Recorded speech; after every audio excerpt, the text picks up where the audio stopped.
उघडपणे तुमच्या तोंडावर लोक मरतायत आणि आपण पैसे देऊन आमदार, खासदार, नगरसेवक फोडतोय. निर्लज्जपणे सगळं चालू आहे. सगळ्यात जास्त नगरसेवक तुमचे, सगळ्यात जास्त आमदार तुमचे. तुम्ही का हसताय? का तर तीन तीन वर्ष निवडणुका नाही आहेत? हा, असा निर्लज्जपणा मी आधी कधीच नाही बघितलंय.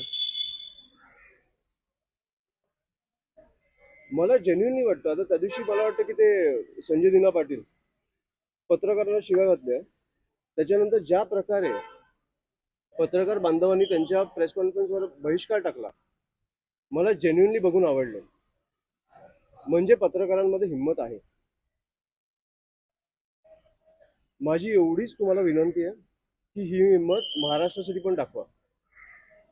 अशा नीच लोकांच्या नादीच लागू नका, जाऊच नका त्यांच्याकडे.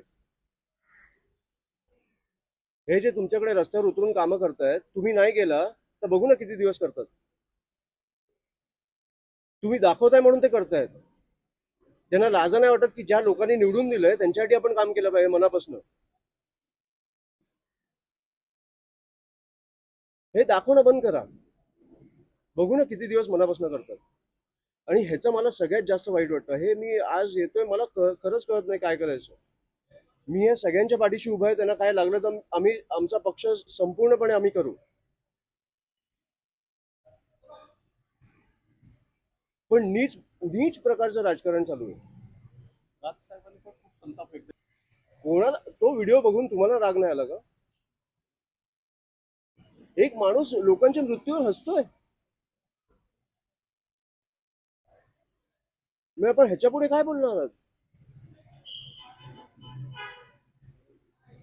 नवीन मी या संपूर्ण परिवाराला भेटलो. मी पेशंट्सना, ते जे मुली आहेत त्यांना भेटू शकलो.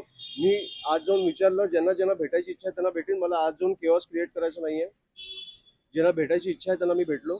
परिवाराला, सगळ्या परिवारांना भेटलो. त्यांना मी सांगितलं की आम्ही संपूर्णपणे तुमच्या पाठीशीवर, हे काही होऊन देणार नाही आम्ही.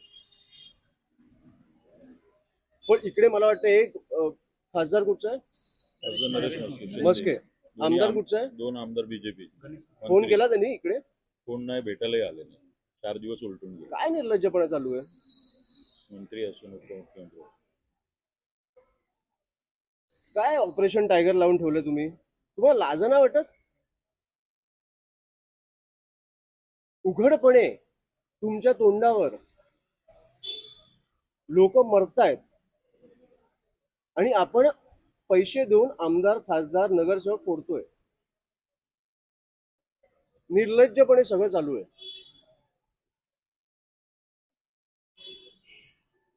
ह्या गोष्टी कव्हर करणं बंद करा, एवढीच माझी तुम्हाला विनंती आहे.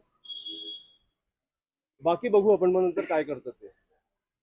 हे त्यांना कळलं पाहिजे की तुमच्यामुळे ते आहेत, त्यांच्यामुळे तुम्ही नाही आहात. तुम्ही कव्हर करता ना, म्हणून ते आहेत, म्हणून ते पसरतात महाराष्ट्रभर. त्यांच्यामुळे तुम्ही नाही आहात. तुमची या महाराष्ट्र जनतेची काळजी घेणं हे सगळ्यात आवश्यक आहे आत्ता.